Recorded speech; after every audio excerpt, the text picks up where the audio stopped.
صلی اللہ علیہ وسلم نے ارشاد فرمایا کہ شب جمعہ اور جمعہ کے دن تم جو مجھ پر درود پڑھتے ہو اس سے میں خود سماعت فرماتا ہوں. سبحان اللہ. تو جو کوئی مسلمان جمعہ کے دن اور شب جمعہ یعنی یہ شب جمعہ ہے، جمعہ کا دن آنے سے پہلے کی جو رات ہے اسے شب جمعہ کہتے ہیں. تو جو کوئی شب جمعہ اور جمعہ کے روشن دن نبی پاک علیہ الصلوۃ والسلام پر درود پاک پڑھے گا، آقا علیہ الصلوۃ والسلام فرماتے ہیں کہ اس کے درود کو میں خود سنتا ہوں. تو کتنی سعادت مندی کی بات ہے کہ غلام درود و سلام پڑھ رہا ہے اور آقا علیہ السلام اس کو سن رہے ہیں، سماعت فرما رہے ہیں. تو اس کی خوش نصیبی کی معراج ہے جس کا درود اس کے آقا علیہ السلام سماعت فرما رہے ہیں. مسلمانوں کو چاہیے، عاشقان رسول کو چاہیے کہ وہ کثرت کے ساتھ روزانہ درود پڑھتے رہیں اور شب جمعہ کے روشن دن اس سے بھی زیادہ اور زیادہ درود پاک پڑھیں تاکہ ہمارے آقا علیہ الصلوۃ والسلام ہمارے درود پاک کو سن کر اور ہمارے سلام کو سن کر خوش ہو اور ہمارے آقا سلام کا ہمیں جواب بھی عنایت فرمائیں تاکہ ہمیں دنیا آخرت میں بھلائی کامیابی نصیب ہو جائے. ایک مرتبہ مل کر بآواز بلند درود پاک پڑھ لیجیے. اللهم صل علی سیدنا و مولانا محمد وعلی آل سیدنا و مولانا محمد وبارک وسلم. صلاۃ و سلام علیک یا رسول اللہ صلی اللہ تعالی علیہ وسلم. محترم بھائیو، یہ مہینہ جمادی الاخری، جمادی ثانی بھی کہتے ہیں، جمادی الاخر بھی کہتے ہیں، جمادی ثانی بھی کہتے ہیں. تو یہ جمادی ثانی کا مہینہ، اس کی 22 تاریخ کو حضرت سیدنا خلیفۃ رسول اللہ امیر المومنین سیدنا ابوبکر صدیق رضی اللہ تعالی عنہ کی وصال کی تاریخ ہے. آپ کا وصال ہوا 22 جمادی ثانی. تو یہ پوری دنیا کے اندر دنیا کے مسلمان جمادی ثانی کی 22 تاریخ کو صدیق اکبر کی یاد بناتے ہیں، ان کا ذکر کرتے ہیں، ان کا عرس مناتے ہیں اور ان کا ذکر کر کے خوب خیر و برکت حاصل کرتے ہیں. محترم بھائیوں، حضرت سیدنا ابوبکر صدیق رضی اللہ تعالی عنہ کے بارے میں فرمایا گیا کہ ساری امت کے اندر حضور علیہ الصلوۃ والسلام کی ساری امت کے اندر سب سے افضل، سب سے اعلیٰ، سب سے افضل اگر کوئی ہستی ہے تو حضرت سیدنا ابوبکر صدیق رضی اللہ عنہ کی ہستی ہے. اس کے بعد حضرت عمر فاروق اعظم کی ہستی ہے.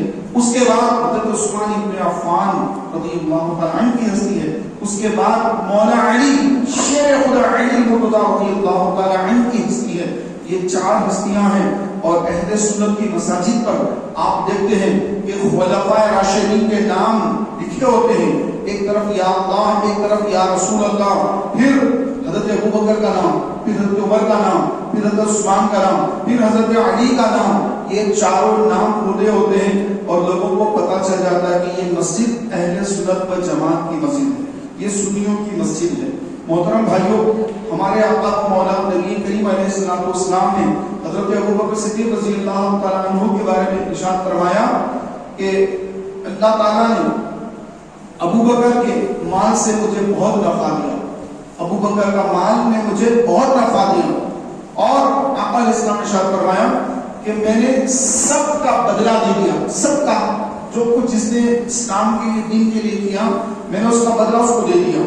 لیکن ابوبکر وہ ہے کہ جس کا بدلہ میں نے نہیں دیا، جس کا بدلہ میں نے نہیں دیا، اس کا بدلہ قیامت کے دن خود اللہ تبارک و تعالی عطا فرمائے گا.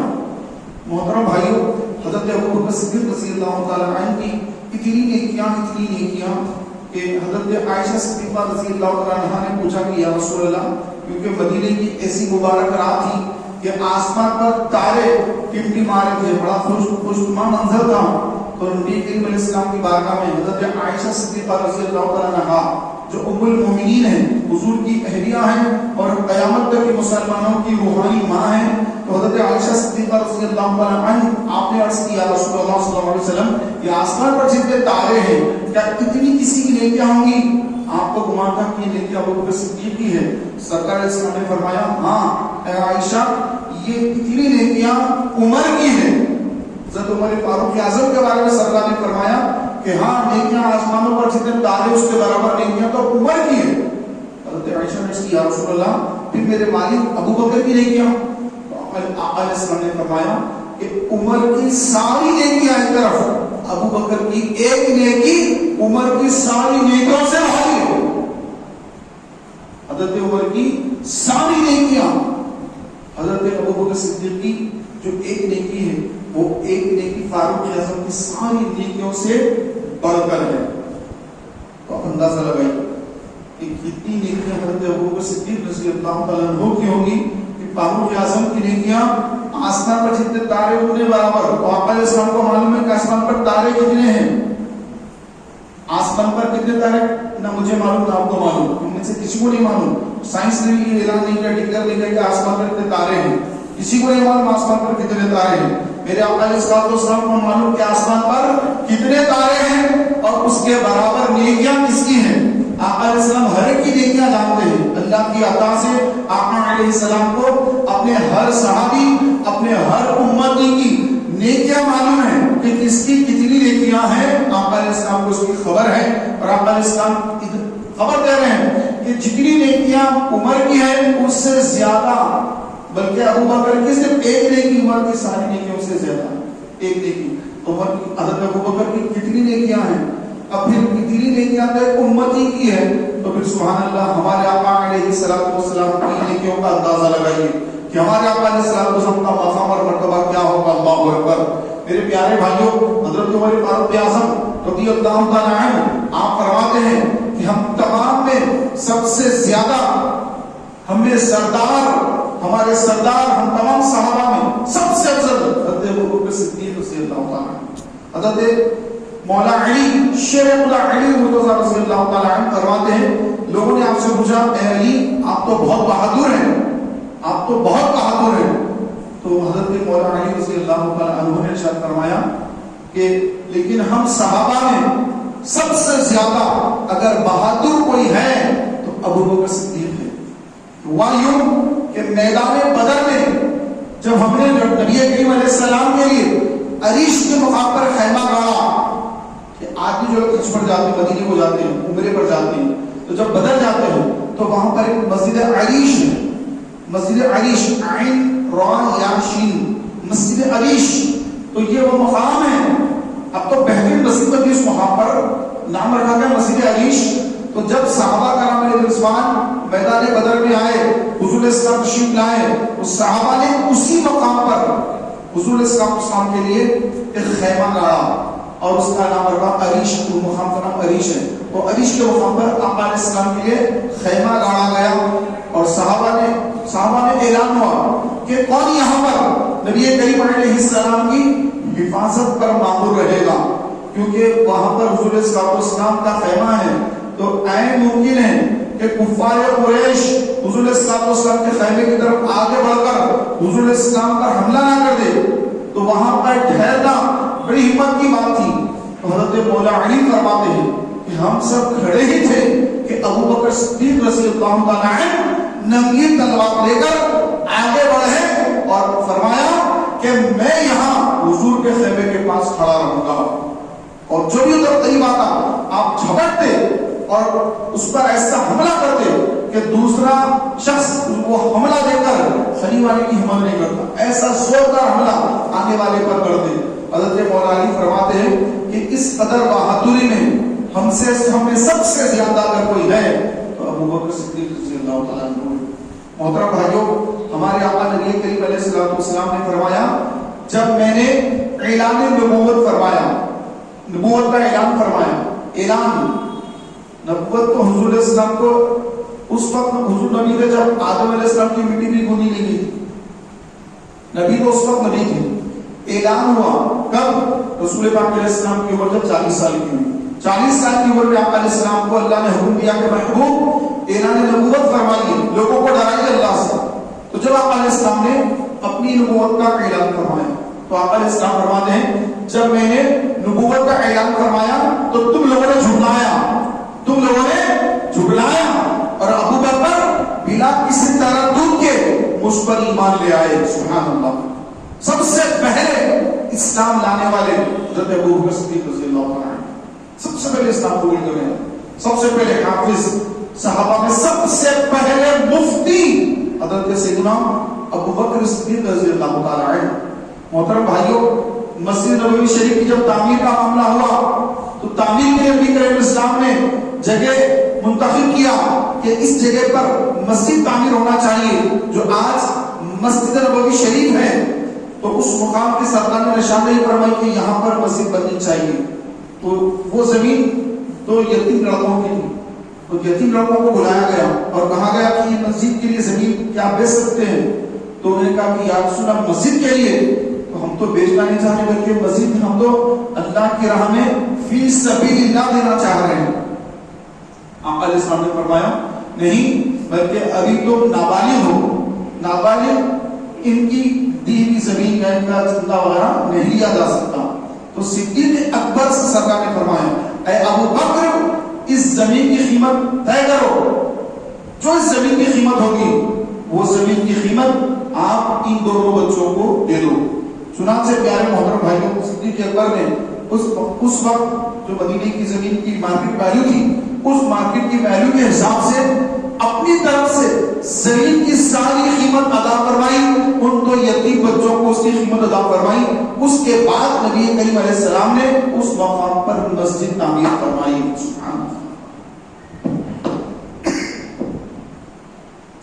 تو اب قیامت تک جتنے لوگ مسجد نبوی شریف میں نماز پڑھیں گے سارے نمازیوں کا ثواب صدیق اکبر کو ملتا رہے گا. 1400 سال ہو گئے، 1450 سال ہو گئے، 1450 سال سے اب تک رب سے لے کے قیامت تک رہتی دنیا تک جتنے لوگ مسجد نبوی شریف میں آئیں گے نمازیں پڑھیں گے سارا ثواب صدیق اکبر رضی اللہ تعالیٰ عنہ کو ملتا رہے گا. سبحان اللہ. محترم بھائیوں، حضرت سیدنا ابو بکر صدیق رضی اللہ تعالیٰ کا اسلام لانے کا بھی بڑا پیارا معاملہ ہے کہ آپ اسلام سے پہلے مکے کے اندر کفار قریش کے اندر آپ کی بڑی حیثیت تھی. آپس میں کسی کے اگر جھگڑے ہو جاتے تو لوگ آپ کے پاس آ کر مسائل حل کرتے، لوگوں کے مسائل آپ حل کرتے. باعزت تھے کفار قریش کے اندر. آپ نے تجارت اختیار کی، تجارت کرتے تھے. تجارت کی غرض سے آپ ملک شام گئے. شام جو سیریا جس کے بھی حالات بدل چکے ہیں، سیریا کے حالات ابھی بدل چکے ہیں، یہی سیریا یہی شام یہ تجارت کا بڑا مرکز تھا اس زمانے میں. تو نبی کریم علیہ السلام کی بعثت کے وقت پر حضرت ابو بکر صدیق رضی اللہ تعالیٰ عنہ تجارت کی غرض سے مکے سے نکل کر شام گئے. راستے میں ایک مقام پر قافلے نے پڑاؤ کیا. رات کا وقت سفر کرنا مشکل ہے کیونکہ اس زمانے میں گھوڑوں پر اونٹوں پر سفر ہوتا. آپ جس طرح ہیوے روڈ تو ہوتی نہیں، لائٹیں وغیرہ نہیں، کچھ نہیں، پہاڑوں پہ چڑھنا ہوتا تھا، بڑے خطرناک راستے ہوتے. تو رات ہو جاتی ہوتی تو لوگ رک جاتے، کوئی اچھا مقام دیکھا وہاں پڑاؤ ڈالتے، آرام کر لیتے، صبح نکلتے. تو ایک گرجا گھر عیسائیوں کا جو عبادت خانہ ہوتا ہے گرجا گھر، تو گرجا گھر نظر آیا تو یہ تجارتی قافلہ وہاں رک گیا. صدیق اکبر بھی وہاں جا کر آرام فرمانے لگے. تو آپ آرام فرمانے لگے. خواب دیکھا آپ نے، خواب میں یہ دیکھا کہ ایک چاند ہے، وہ چاند آپ کے طرف آ رہا ہے اور سیدھے آپ کی گود میں آ گیا. آپ کی گود میں آ گیا، آپ نے اس کو گود میں لے لیا. بیدار ہو گئے، خواب ختم ہوا، بیدار ہوئے تو راہب کے پاس آئے. یعنی عیسائیوں کا جو پادری ہوتا ہے راہب، اس کے پاس آپ تشریف لے گئے اور اس سے کہا کہ راہب میں نے خواب دیکھا ہے کہ چاند میری طرف آ رہا ہے، یہاں تک کہ میری گود میں آ گیا تو میں نے اس کو گود میں لے لیا. راہب آپ کو غور سے دیکھا، غور سے دیکھ کر کہا کہ آپ کا نام کیا ہے؟ آپ نے فرمایا میرا نام ابو بکر ہے. تو اس نے پوچھا آپ کہاں کے رہنے والے ہیں؟ آپ نے فرمایا میں مکہ مکرمہ کا رہنے والا ہوں. راہب نے کہا اچھا، مکہ مکرمہ میں نبی آخر زمان تشریف لانے والے ہیں. اے ابو بکر مبارک ہو تم کو کہ تم محمد صلی اللہ علیہ وآلہ وسلم کے ساتھ رہو گے غار ثور میں. اس نے یہ خبر دی غار ثور میں آپ محمد صلی اللہ علیہ وسلم خاتم النبی کے ساتھ رہیں گے اور یہاں تک کہ ان کے کے بعد ان کے بازو میں تمہاری خبر بنے گی. عید کی خبر سن لی. حضرت ابوبکر صدیق رضی اللہ تعالی عنہ آپ اپنا تجارتی سفر ختم کر کے جب مکہ مکرمہ تشریف لائے اور سامان وغیرہ سے فارغ ہو کر آپ سیدھے حضور اسلام کی خدمت میں حاضر ہوئے اور رسول پاک علیہ الصلوۃ والسلام سے کہا کہ یا رسول اللہ آپ مجھے کلمہ پڑھا کر مسلمان بنا دیجیے. سرکار نے کلمہ پڑھایا تو آپ نے کلمہ پڑھا لا الہ الا اللہ محمد رسول اللہ صلی اللہ علیہ وسلم. اسلام لے آئے. سب سے پہلی ہستی اسلام قبول کرنے والی.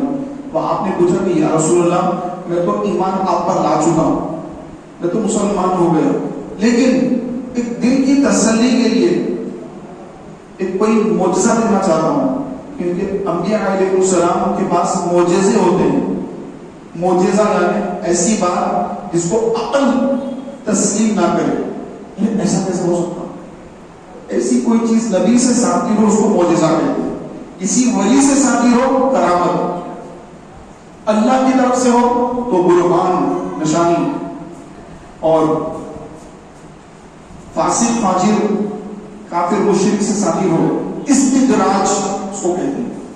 تو آپ نے حضرت ہمارے آقا علیہ السلام سے پوچھا یا رسول اللہ مجھے بھی کوئی معجزہ دکھائیے, اسلام کو لا چکا ہوں لیکن دل کی تسلی کے لیے کوئی معجزہ دیکھنا چاہتا ہوں. تو آقا علیہ السلام نے فرمایا اے ابو بکر تم ملک شام جا رہے تھے, راستے میں تم نے ایک گرجا گھر میں پڑاؤ کیا, وہاں تم نے خواب دیکھا, پھر تم نے اس خواب کو فلاں راہب سے, راہب بحیرہ سرکار نے اس کا نام بتایا, بحیرہ راہب کے پاس تم نے اپنا خواب بیان کیا اور اس بحیرہ راہب نے تم کو یہ خواب کی جو تعبیر بیان فرمائی. کیا یہ میرا معجزہ نہیں؟ کیا یہ میرا معجزہ نہیں؟ یعنی محترم بھائیوں صدیق اکبر وہیں سرکار سید عالم صلی اللہ علیہ وسلم سے اسی وقت اسلام تو قبول کر چکے تھے اور ایمان کی اس قدر تازگی ہو گئی کہ سبحان اللہ کی زبان سے بے سابقہ اللہ کی تکبیر نکلنی شروع ہو گئی. سبحان اللہ, ماشاء اللہ, اللہ اکبر, لا الہ الا اللہ. محترم بھائیوں غور فرمائیے, نبی علیہ الصلوۃ والسلام مکہ مکرمہ میں حضرت ابوبکر ملک شام کے قریب ایک راہب کے پاس ایک گرجا گھر میں آپ آرام کر رہے ہیں تو سرکار کی نظر ان کے خواب پر ہے کہ کیا خواب دیکھ رہے ہیں ابوبکر؟ سرکار مدینے میں خبر دے رہے ہیں مکے میں رہ کر. پھر وہ راہب کیا ہوا گرجا گھر میں؟ سرکار اس کی خبر دے رہے ہیں. تو نبی وہ ہوتا ہے جو غیب کی خبریں دیتا ہے. نبی کے معنی یہ ہے کہ غیب کی خبریں دینے والا. نبا کا مطلب ہے خبر, نبی کا مطلب ہے خبر دینے والا. نبا یعنی وہ خبر جو آپ کو نہیں جانتے ان کو کہتے ہیں نبا. خبر دینے والے کو نبی. نبی سے افضل کون ہوتا ہے؟ رسول. نبی سے افضل رسول. رسولوں میں 4 رسول سب سے افضل, حضرت ابراہیم علیہ السلام, حضرت موسیٰ علیہ السلام, حضرت عیسیٰ علیہ السلام, حضرت نوح علیہ السلام. یہ 4 اولو العزم رسول. اور ان سے بھی افضل امام الانبیاء محمد رسول اللہ صلی اللہ علیہ وسلم, ہمارے آقا صلی اللہ علیہ وسلم ان 4 رسولوں سے بھی افضل. تو ہر نبی رسول نہیں ہوتا اور ہر رسول نبی ضرور ہوتا ہے. سمجھ رہا ہوں؟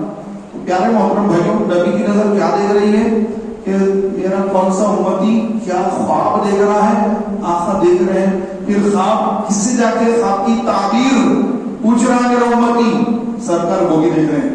پھر اس نے کیا تعبیر بتائی اس کی بھی خبر دے رہے ہیں. اور سرکار نے صدیق اکبر سے فرمایا کہ اے ابو بکر کیا یہ میرا معجزہ نہیں؟ یہ آپ کا بے شک آپ کا معجزہ. تو پیارے محترم بھائیوں, آپ اسلام لائے اور لانے کے بعد آپ نے کیا کیا؟ خاموش نہیں رہے. جیسے آپ نے اسلام قبول کیا تو آپ کے جو دوست احباب تھے مکہ مکرمہ میں, حضرت عثمان ابن عفان رضی اللہ تعالی عنہ جو بعد میں خلیفہ سوم بنے, حضرت ابو عبیدہ ابن جراح رضی اللہ تعالی عنہ, حضرت زبیر ابن عوام رضی اللہ تعالی عنہ, یہ بڑے بڑے اکابر صحابہ, یہ جو اشرف بشرف جو نام لکھے 10 صحابہ کے, ان میں سے بہت سارے صحابہ وہ ہیں جو حضرت ابو بکر صدیق رضی اللہ تعالیٰ عنہ کی کوشش سے اسلام قبول کرے. تو ایسا نہیں کہ آپ اسلام لانے کے بعد آپ جو ہے نمازوں میں لگ گئے, اپنے روزوں میں لگ گئے, نہیں. اسلام لایا تو ساتھ میں ہی آپ مکہ مکرمہ کے اندر جو آپ کے ساتھ اٹھنے بیٹھنے والے تھے, آپ سے ملاقات کرنے والے تھے, سب کو اپنے اسلام کی دعوت دینے کا کام شروع کر دیا. تو مسلمان کو ایسا ہی ہونا چاہیے. جب کسی اچھے ماحول سے وابستہ ہوتے ہیں, اپنے دوست احباب کو بھی اس ماحول سے وابستہ کرنا چاہیے. ان دوستوں کا بھی ذہن بنانا چاہیے کہ یار آپ بھی یہاں پر آؤ, آپ بھی یہاں پر آؤ. تو کوشش جو ہوتی ہے, تو بندہ کوشش کرتا ہے, اللہ کامیابی عطا فرماتا ہے. ہمارا کام کوشش کرنا ہوتا ہے. حضرت ابو بکر صدیق رضی اللہ تعالیٰ عنہ آپ نے بہت سارے غلاموں کو آزاد کروایا. حضرت بلال حبشی رضی اللہ تعالیٰ عنہ, حضرت بلال جو مؤذن رسول بنے, حضور اسلام کی بارگاہ کے مؤذن رسول بلال حبشی رضی اللہ تعالیٰ عنہ, آپ مکہ مکرمہ میں آپ کا جو آقا تھا بڑا ظلم کرتا, بڑی زیادتی کرتا. کیوں؟ کیونکہ آپ نے اسلام قبول کر لیا. حضرت بلال نے اسلام قبول کر لیا, تو اسلام قبول کرنے کے مقدس جرم میں ان کا آقا جو مشرک تھا, کافر تھا, وہ آپ کو بڑی تکلیفیں دیتا, اذیتیں دیتا, تب کی ریت میں آپ کو لٹا دیتا, وسیع پتھر سینے پہ رکھ دیتا. آپ کی زبان سے نکلتا احد احد احد, اللہ ایک ہے, اللہ ایک ہے, اللہ ایک ہے, احد احد کے نعرے آپ کی سدائیں بلند ہوتے رہتی. صدیق اکبر آتے جاتے دیکھتے رہتے تھے. ایک دن آپ نے دیکھا کہ بڑی تکلیف میں حضرت بلال بن حبشی ہیں, ان کو بڑی اذیتیں دی جا رہی ہیں. محترم بھائیو, حضرت ابو بکر صدیق رضی اللہ تعالیٰ عنہ حضرت بلال کے آقا کے پاس جو مشرک تھا اس کے پاس گئے اور جا کر کہا کہ میں بلال کو خریدنا چاہتا ہوں, کیا قیمت ہے اس کی؟ تو اس نے دیکھا کہ خریدنے آئے ہیں تو اتنی قیمت بولوں گا کہ یہ قیمت ادا نہ کر سکے, تاکہ پھر میں بلال کو اور اذیتیں دے سکوں, بلال کو اور تکلیفیں دے سکوں. تو اس نے بھاری قیمت بتائی, بھاری قیمت, اتنی زیادہ قیمت بتائی کہ کوئی دوسرا ہو تو ادا نہ کر پائے. پھر ساتھ یہ بھی شرط لگائی کہ آپ کے پاس جو فلاں غلام ہے وہ غلام بھی چاہیے اور اتنی رقم بھی چاہیے. حضرت ابو بکر صدیق کے پاس ایک بہت اچھا غلام تھا جو بہت زیادہ محنت کرنے والا, کام کرنے والا, دیکھنے میں بھی اچھا خوبصورت تھا. حضرت بلال حبش کے حبشہ کے, آپ کی رنگت سیاہ تھی, سیاہ رنگت تھی آپ کی, اور ابو بکر صدیق کے پاس جو پہلے سے غلام تھا وہ سیاہ رنگت والا نہیں تھا, بلکہ اس کی رنگت بڑی صاف تھی اور بہت اچھا کام کرنے والا, بہت زیادہ تیز اور بہت زیادہ اچھا نظر آتا لوگوں کو. تو اس مشرک نے کہا کہ مجھے آپ کا فلاں غلام اور اتنے دینار, اتنے درہم چاہیے. صدیق اکبر نے فرمایا مجھے منظور ہے, مجھے منظور ہے. چنانچہ سبحان اللہ, صدیق اکبر نے صبر کر لیا اور حضرت بلال حبشی کو لے آئے, حضور کی بارگاہ میں پیش کر دیا کہ یا رسول اللہ, میں نے بلال کو خرید لیا اور اللہ کی رضا کے لیے میں نے آزاد کر دیا. اس زمانے میں دیکھ کے لوگ اپنے گھروں کے کام کے لیے رکھ لیتے تھے, دکان پہ کام کے لیے رکھتے تھے. آپ نے فرمایا کہ نہیں, میں نے اللہ کی رضا کے لیے خریدا ہے اور اللہ کی رضا کے لیے میں ان کو آزاد کرتا ہوں. تو کفار آپس میں باتیں کرنے لگے کہ ابو بکر پر بلال کا کوئی احسان ہوگا. وہ احسان اتارنے کے لیے ابو بکر نے اتنی قیمت دے کر بلال کو آزاد کرایا. تو اللہ تبارک و تعالیٰ نے قرآن پاک کے اندر وحی فرمائی, اور جس میں یہ ذکر ہوا کہ جو اللہ کی رضا کے لیے آزاد کرتے ہیں اور ان پر کسی کا احسان نہیں ہوگا, اللہ نے ان کافروں کی, مشرکوں کی باتوں کا رد فرما دیا اور فرمایا کہ وہ اللہ کی رضا کے لیے لوگوں کو رہا کرتے ہیں, آزاد کرتے ہیں. آپ کے مالک ابی قحافہ, تو وہ جو ہے اسلام قبول نہیں کرے, ان کا کام تھا بتوں کے پاس جانا کرنا. تو صدیق اکبر کو ایک مرتبہ لے کر کے بتوں کے پاس آئے. ابھی اسلام قبول نہیں کی تھی صدیق اکبر کے اسلام قبول کرنے سے پہلے کا واقعہ لے کر آئے. کہا کہ یہ ہمارے معبود ہیں اے ابو بکر. ان کا نام پہلے عبداللہ تھا, اصل نام عبداللہ ہی. ابو بکر یہ آپ کی آپ کو اللہ کے رسول صلی اللہ علیہ وسلم کی عطا سے ملا ہے. عتیق یہ بھی حضور کی عطا سے ملا ہے. صدیق تو وہ مشہور واقعہ میراث کا واقعہ ہے. سب نے جو ہے کافروں نے حضور کی میراث کے بارے میں غلط کہا تو صدیق اکبر نے فرمایا کہ اگر میرے آقا نے فرمایا کہ میراث ہوئی ہے اور اللہ کا دیدار کیا ہے تو اگر یہ تو کچھ نہیں اس سے بڑھ کر کے اگر کچھ نبی کا ہے تو میں یقین کرتا ہوں اور اس بات کی تصدیق کرتا ہوں. تو وہاں سے آپ کا لقب پڑ گیا صدیق. تو پیارے بھائیوں آپ کے والد ابی قحافہ بت خانے میں لے گئے آپ کو, کہا کہ اے میرے بیٹے یہ ہمارے معبود ہیں ان کو سجدہ کرو. یہ کہے کہ آپ اس بت خانے کے باہر نکل گئے. ابو بکر صدیق نے اس بت سے کہا کہ اے بت مجھے بھوک لگی ہے کھانا دو. پھر آپ نے کہا اے بت مجھے پیاس لگی ہے مجھے پانی دو. اے بت مجھے کپڑوں کی حاجت ہے مجھے کچھ کپڑے دو. بت کہاں سے دیکھو آپ لیے تو لے کر وہ بت کو توڑ دی اور بت نیچے پڑا ہوا ہے. اب آپ کے والد صاحب آئے, آپ نے کہا کہ ابو بکر اے عبداللہ تم نے یہ کیا کر دیا, تم نے تو بت کو توڑ دیا, تم نے یہ کیا کیا. تو آپ نے اپنے والد سے فرمایا کہ اے میرے بابا یہ بت ہے, یہ بت تراشی میں بت ہے, میں ان کی عبادت کبھی نہیں کر سکتا. تو اسلام لانے سے پہلے بھی آپ نے کبھی بت پرستی نہیں کی, کبھی بت پرستی نہیں کی, اور بتوں کے پاس لایا گیا تو آپ نے بتوں کو توڑ ہی دیا. پیارے بھائیوں آپ کے والد اسلام قبول کرنے کے بعد آپ سے فرماتے کہ بیٹا ابو بکر تم کتنے غلاموں کو آزاد کرتے, ضعیفوں کو آزاد کرتے, بوڑھوں کو, ضعیفوں کو, کمزوروں کو, بجائے اس کے بہت سارے نوجوان ایسے بھی جو ہے بہت سارے جو ہے وہ ہیں آزاد کرانے کے منتظر ہیں. تو ایسے غلاموں کو آزاد کرو, اس کے بعد تم کو کبھی کام آئیں گے, تمہارے کاروبار میں کام کاج میں ہٹے گھٹے ہوں گے تو تمہارے کچھ کام آئیں گے. تو حضرت ابو بکر صدیق رضی اللہ تعالیٰ نے اپنے والد کو جواب دیا کہ اے بابا جان میں اس لیے لوگوں کو آزاد نہیں کرتا کہ میں ان سے کچھ بعد میں کام لوں, ان سے اپنے کچھ کام لوں, اس لیے آزاد نہیں کرتا, بلکہ میں صرف اللہ کی رضا کے لیے آزاد کرتا ہوں. میرا رب مجھ سے راضی ہو, میں رب کی رضا کے لیے کرتا ہوں کہ بعد میں ان سے مجھے کچھ فائدہ ملے میں اس لیے نہیں کرتا. یہ شان ہے آپ کی, اللہ کے لیے اخلاص, صرف خالص اللہ کے لیے, اپنے لیے نہیں, خالص اللہ کے لیے. پھر آپ کی والدہ ابھی تک اسلام قبول نہیں کرے, آپ اسلام لا چکے, آپ کی والدہ بھی اسلام قبول نہیں کرے. محترم بھائیوں ایک وقت نبی کریم علیہ السلام کی بارگاہ میں, حضور علیہ السلام کی بارگاہ میں ابو بکر صدیق پہنچے, عرض کی یا رسول اللہ ہم کیوں نہ کعبے کے پاس جا کر عبادت کریں, کعبے کے پاس جا کر. سرکار نے فرمایا اے ابو بکر حالات ایسے نہیں ہم جا کے نماز پڑھ سکیں, عبادت کر سکیں, لہٰذا ابھی ہمارے حالات ایسے نہیں ہیں, بعد میں جائیں گے. کتنے لوگوں نے اسلام قبول کیا, 38 لوگوں نے اسلام قبول کیا. تو حضرت ابو بکر صدیق نے کیا رسول اللہ ہم چل کر مکے میں الگ الگ نماز پڑھیں گے, جو ہوتا دیکھا جائے گا یا رسول اللہ. سرکار نے منع کیا. صدیق اکبر نے کیا رسول اللہ ہم چلتے ہیں, چلتے ہیں یا رسول اللہ ہم چلیں گے, یا رسول اللہ ہم چلیں گے. سرکار نے فرمایا ٹھیک ہے. اب آگے بڑھے, سرکار کے ساتھ کچھ صحابہ بھی ہیں اور صدیق اکبر بھی ہیں.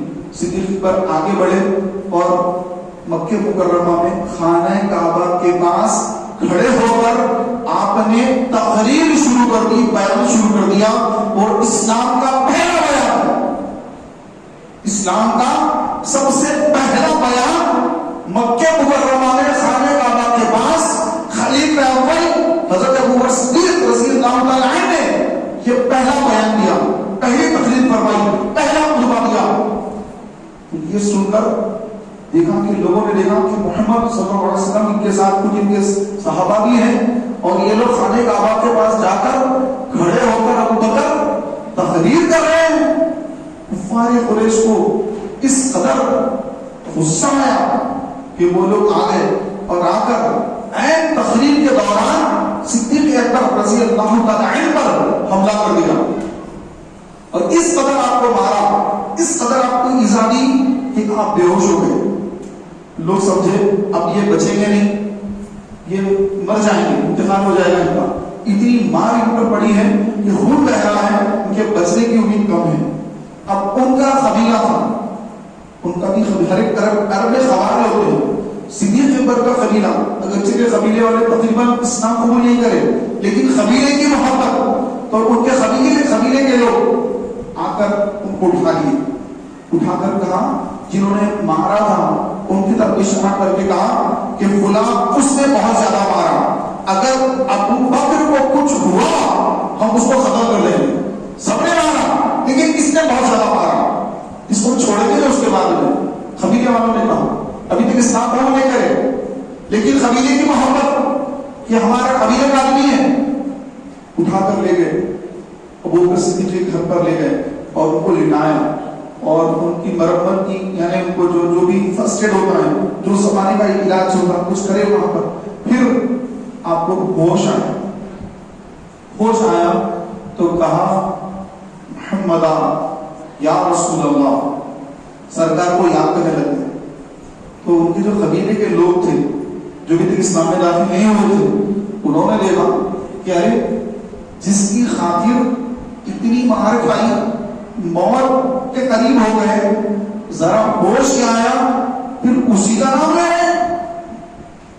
یعنی حضور اسلام یہ انہی کا نام لے رہے ہیں. تو ان کو ایسا ہوا کہ ان کو سمجھانا بیکار ہے، یہ تو وہ انہی کے ہیں، یہ بس یہ مرنے کے قریب ہے، ہوش آ رہا تو انہی کا نام لے رہے ہیں، اب ان کو سمجھانا بیکار ہے. تو کچھ لوگ اٹھ گئے اس بات کہ ان کو سمجھانا بیکار ہے، اگرچہ ہمارے قبیلے کے ہیں. کچھ لوگ اس لیے اٹھ کے چلے گئے، چلو ہوش آ گیا اب مرنے کے چانسز ختم ہو گئے. تو جاتے جاتے قبیلے کے لوگوں نے اپنی ماں سے کہا، ام الخیر، ان کی ماں کا نام تھا ام الخیر، ان سے کہا کہ آپ ان کے لیے کچھ کھلانے پلانے کا انتظام کریں. تو آپ کی والدہ آپ کے لیے کچھ کھانے پینے کے لیے لے کر آئے کہ اے ابو بکر کچھ کھا لو. آپ نے فرمایا کہ نہیں، میں پہلے حضور کی بارگاہ میں جاؤں گا، اپنی آنکھوں سے حضور کو دیکھوں گا، اگر میرے آقا علیہ السلام سلامت ہیں، آقا کو میں دیکھ لیا، اس کے بعد ہی کھانا کھاؤں گا، اس سے پہلے نہیں کھاؤں گا. تو آپ کی ماں نے کہا کہ تم میں اتنی طاقت نہیں چل کے جانے کی، لوگ اٹھا کر لائے ہیں، تمہیں چلنے کی طاقت نہیں، کچھ کھا لو تاکہ چلنے کی طاقت تو آئے. آپ نے فرمایا قسم ہے مجھ کو، قسم اٹھائی آپ، مجھے قسم ہے کہ میں جب تک اپنے آقا علیہ السلام کو اپنی آنکھوں سے نہیں دیکھوں گا، کچھ نہیں کھاؤں گا، کچھ نہیں پیوں گا، کچھ کھاؤں گا بھی نہیں، کچھ پیوں گا بھی نہیں. تو آپ کی ماتا بیٹھ گئی کہ کیا کریں. سرکار علیہ السلام کہاں تشریف فرما ہے؟ اس فکر میں ہے. صدیق اکبر نے فرمایا کہ اے میری جان، عمر کی بہن ام جمیل ان کے پاس جائیے اور ان سے معلوم کریے کہ میرے آقا علیہ السلام اس حال میں ہیں. تو آپ کی امی جان حضرت عمر فاروق اعظم کی بہن کے گھر تشریف لے گئے. عمر کی بہن اسلام قبول کر چکے تھے، ان کے بہن بھائی عمر کے بہن بھائی انہوں نے بھی اسلام قبول کر چکے، لیکن لوگوں کو پتا نہیں تھا، لوگوں سے آپ نے چھپایا ہوا تھا. مشہور واقعہ فاروق اعظم نے اسلام قبول کر تو بہن کے گھر پہ گئی، یہ وہی بہن ہے حضرت ام جمیل. اس دن جب نے اپنی ماں کو کہاں بھیجا؟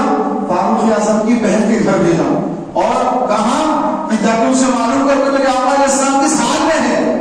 حضرت ام الخیر ام جمیل کے گھر تشریف لے گئی اور کہا کہ میرا بیٹا ابو بکر کو مکے میں لوگوں نے کعبے کے پاس بہت مارا اور وہ زخمی ہے، اور انہوں نے قسم اٹھائی کہ جب تک آقا علیہ السلام کو دیکھیں گے نہیں، کھانا نہیں کھائیں گے، پانی نہیں پیئیں گے.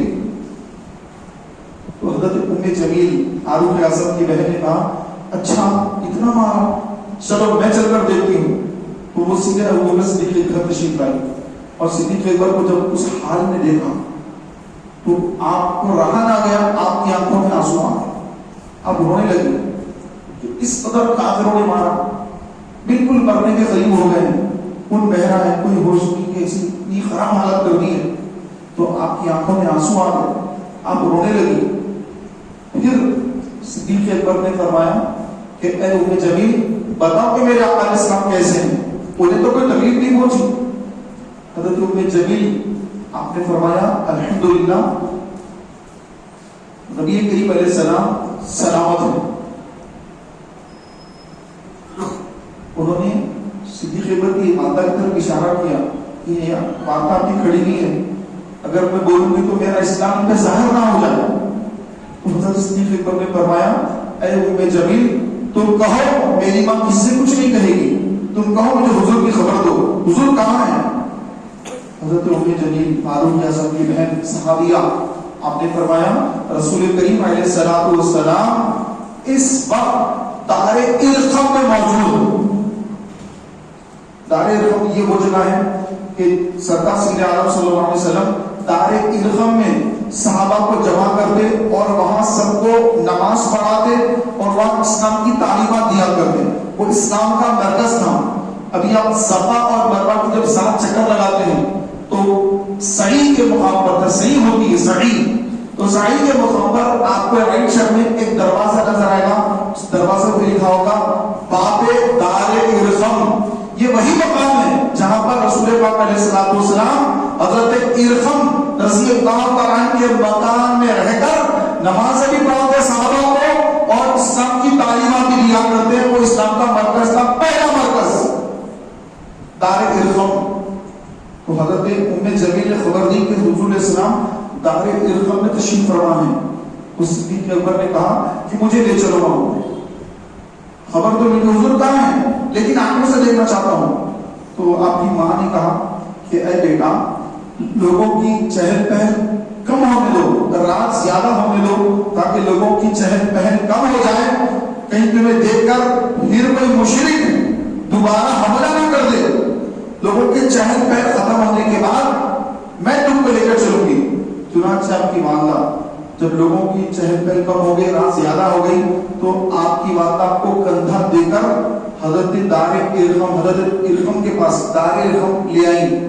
اور صدیق اکبر رضی اللہ تعالی عنہ دار ارقم میں داخل ہوئے.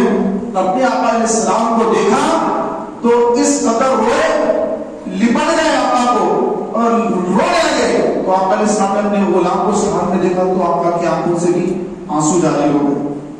پیارے محترم بھائیوں, سردار سید عالم صلی اللہ علیہ وسلم نے صدیق اکبر کو جب دیکھا کہ لہو لہان ہے اور اس قدر کافروں نے مارا ہے کہ بہت زیادہ تکلیف میں ہے, حضور نے اپنے سینے سے لگا دیا.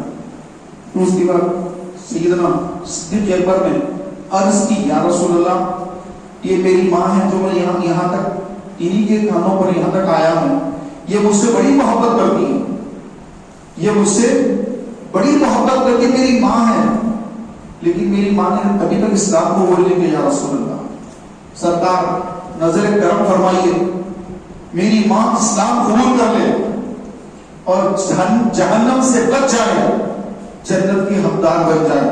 سرکار میری ماں پہ کرم فرمائیے یا رسول اللہ. ایسی زخمی حالت میں بھی اپنی ماں کی طرف توجہ کہ ماں اسلام قبول کر لے. نبی کریم صلی اللہ علیہ وسلم نے اپنی رحمت بھری نگاہ آپ کی والدہ ماجدہ حضرت ام خیر کی طرف نگاہ ڈالی. جیسے نبی نے اپنی رحمت بھری نگاہ حضرت ام الخیر پر ڈالی, ام الخیر وہیں کھڑے کھڑے کلمہ پڑھنا شروع کر دیا. سبحان اللہ, لا الہ الا اللہ محمد رسول اللہ. سرکار نے دیکھا, کچھ نہیں کروایا, ایک نگاہ ڈالی. میرے امام فرماتے ہیں جس طرف اٹھ گئی دم میں دم آ گیا اس نگاہ عنایت پہ لاکھوں سلام.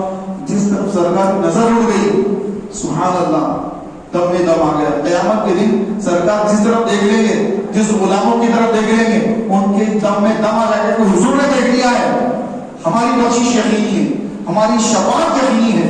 تو نبی نے ام الخیر پر نظر ڈالی, ام الخیر بس نظر پڑی, ام الخیر نے کلمہ پڑھنا شروع کر دیا.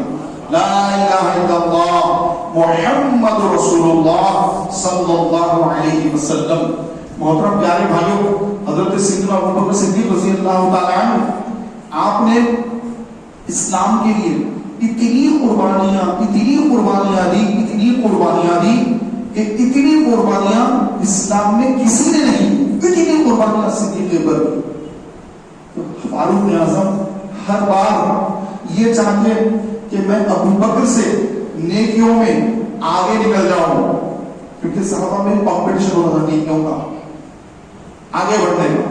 ہمارے پاس بھی کمپٹیشن ہوتا پیسے کمانے کا، ان کی بلڈنگ ہے تو اس سے بڑی میری بلڈنگ ہو، ہمارے پاس کمپٹیشن پیسوں کا، کاروبار کا، اس طرح کی کمپٹیشن ہوتی۔ صحابہ میں کمپٹیشن ہوتا نیکیاں کون زیادہ کرتا ہے، نیکیوں میں کون آگے نکلتا ہے، زیادہ نیکیاں کرنا، زیادہ صدقہ خیرات کرنا، خوب نیکیاں کرنا، کمپٹیشن۔ اور ہر کمپٹیشن میں فاروق اعظم پیچھے رہ جاتے، ابوبکر آگے نکل جاتے۔ کوئی کمپٹیشن ایسا ہوا ہی نہیں جس کے اندر حضرت عمر آگے نکلے ہوں، ابوبکر پیچھے ہوں۔ ہر کمپٹیشن میں صدیق اکبر آگے آتے ہیں۔ اب ایک مرتبہ یہ ہوا کہ حضرت عمر کے پاس بیت المال سے، مال غنیمت سے بہت سارا مال آپ کے گھر آیا ہوا تھا، بہت زیادہ پیسہ آپ کے گھر میں تھا اس وقت۔ تو سرکار اسلام نے غزوہ کا اعلان کیا کہ فلاں غزوے کے لیے مال کی ضرورت ہے۔ اسلام کا پہلا چندہ تھا جو سرکار اسلام نے فرمایا۔ تو اب لوگ لا لا کر جن کے پاس جو لا کے دیا، تو حضرت عمر سوچنے لگے کہ میرے گھر میں تو بہت سارا مال پڑا ہوا ہے، مال غنیمت بہت سارا پڑا ہوا ہے، ابوبکر کے گھر میں اتنا نہیں ہوگا جتنا میرے پاس ہے، تو آج کتنا پیسہ نبی کے پاس لاؤں گا، اتنا صدقہ لے کر نبی کی بارگاہ میں حاضر ہوں گا کہ ابوبکر پیچھے رہ جائیں، میں آگے لے جاؤں گا صدقے میں۔ چنانچہ گھر پہنچے، سارا مال جمع کر کے آدھا رکھ دیا، آدھا لے کر حضور کی بارگاہ میں آئے۔ آدھا بھی بہت زیادہ ہے وہاں حساب سے، اتنا مال لے کر حضور کی بارگاہ میں آئے۔ سرکار نے فرمایا اے عمر کیا لائے؟ عرض کی یا رسول اللہ، گھر میں جتنا مال تھا سارے مال کو جمع کیا، آدھا گھر والوں کے لیے چھوڑا، آدھا لے کر آپ کی بارگاہ میں آ گئے۔ سرکار نے دعا فرمائی، اللہ برکت دے، سرکار نے برکت کی دعا فرمائی۔ اب یار غار کی باری، یار مزار کی باری، ابوبکر حاضر خدمت ہوئے اور مال پیش کیا۔ سرکار نے فرمایا کہ اے ابوبکر کیا لائے؟ عرض کی یا رسول اللہ، جو کچھ لے آئے، گھر میں کیا چھوڑا؟ اللہ اس کے رسول کو چھوڑا، سارا مال لے کر آ گیا۔ جب یہ فرمایا کہ سارا مال لے کر آ گیا، اب فاروق اعظم آپ سوچنے لگے کہ میں کبھی بھی ابوبکر سے آگے نہیں نکل سکتا، کیونکہ میں تو آدھا ہی مال لایا، آدھا گھر والوں کے لیے چھوڑا، لیکن ابوبکر تو وہ ہیں کہ گھر والوں کے لیے کچھ بھی نہیں چھوڑا، جو تھا سب لے کر کے نبی کی بارگاہ میں آ گئے۔ اور جب نبی نے پوچھا گھر میں کیا چھوڑا، تو کیا جواب دے رہے ہیں؟ اللہ اور اس کے رسول کو چھوڑ کر۔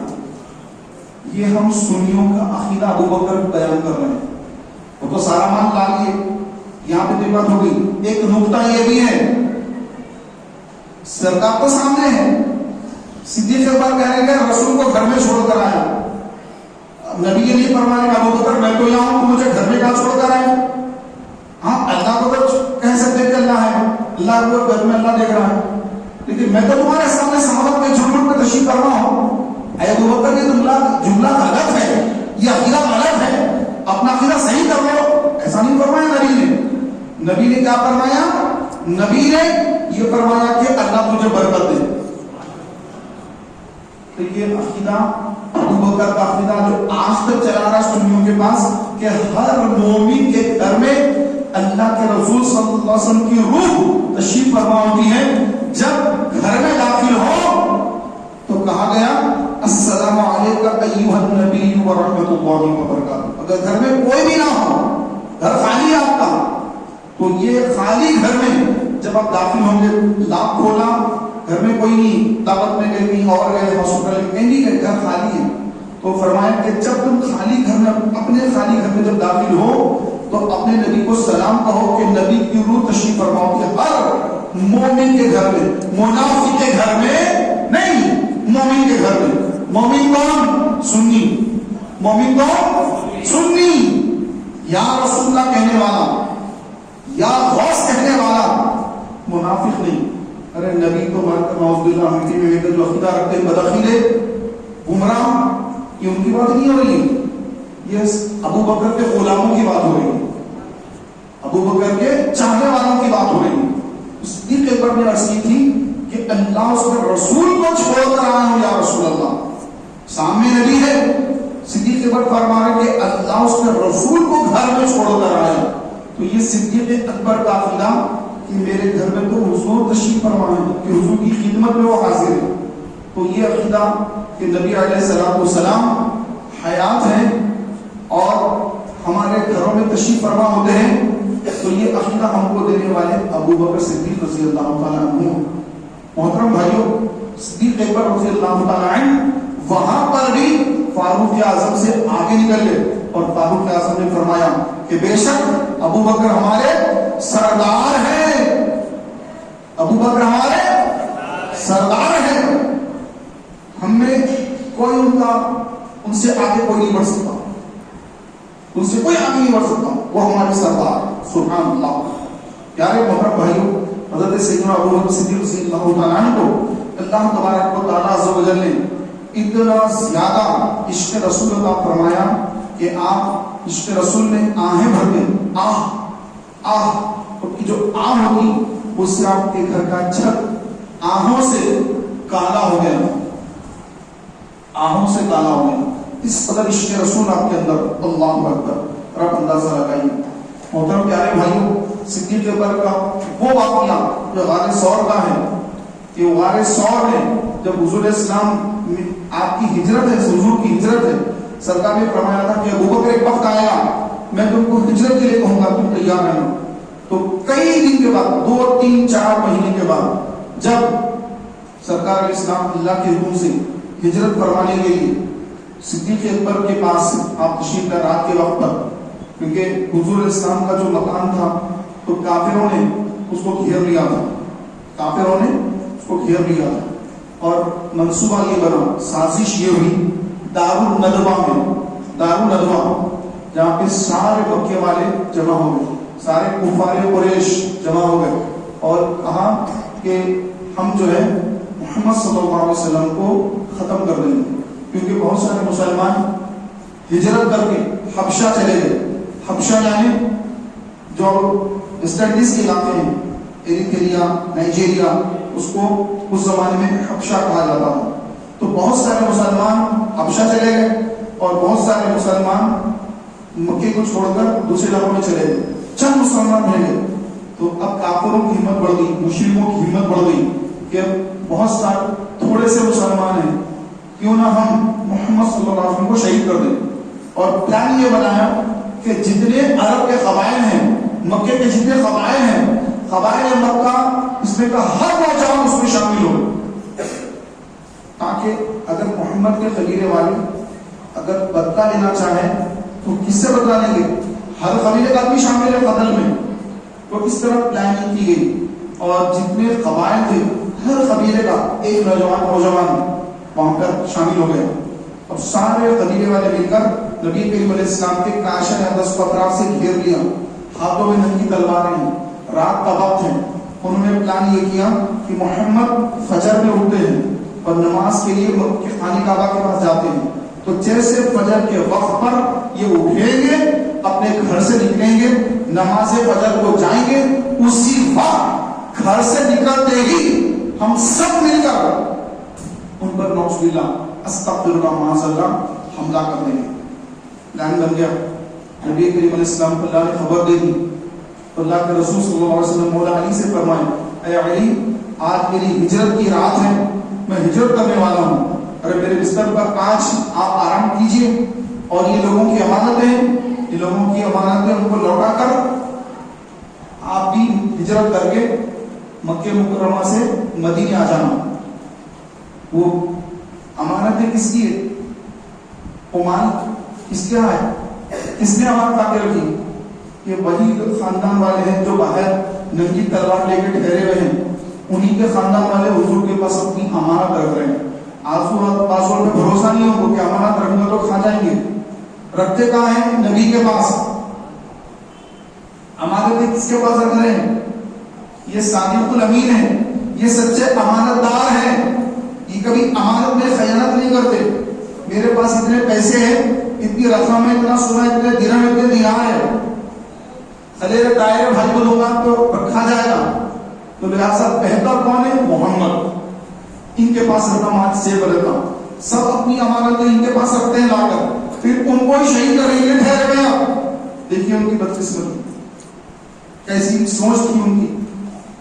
تو اب صدیق حضرت مولا علی سے سرکار نے فرمایا کہ امانت لے کر آ جانا، میرے بستر پہ آرام کر لینا.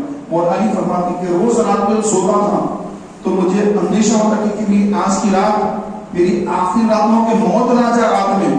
لیکن بستر نبی پر جب سویا تو سکون کی نیند سویا زندگی میں پہلی بار. سبحان اللہ. کہ نبی نے فرمایا کہ کل یہ امانتیں فلاں فلاں کی امانتیں ان کو دے کر مدینے آ جانا ہجرت کر کے. تو یقین ہے حضرت مولا علی کو حضور کی بات پر، نبی کی زبان پر بھروسہ اتنا ہے اس کو تو سو گئے ہم. فرماتے ایک ہی نہ سنا جس میں نبی نے فرمایا تھا کہ یہ رات سو جاؤ صبح امانت لے کر آنا. تو آپ کو یقین ہو گیا کہ مجھے رات میں کچھ نہیں ہوگا. اور پائے تلوار لے کے لوگ ٹھہرے ہوئے ہیں. اگر یہ اندر آ گئے اور مجھے نبی سمجھ کر، کیونکہ میں تو اڑ کے سوؤں گا، تو مجھے نبی سمجھ کر کہیں تلواروں سے حملہ نہ کر دے، ایسی کوئی ہیبت گھبراہٹ ایسا کچھ نہیں ہے، ڈر خوف کچھ نہیں ہے.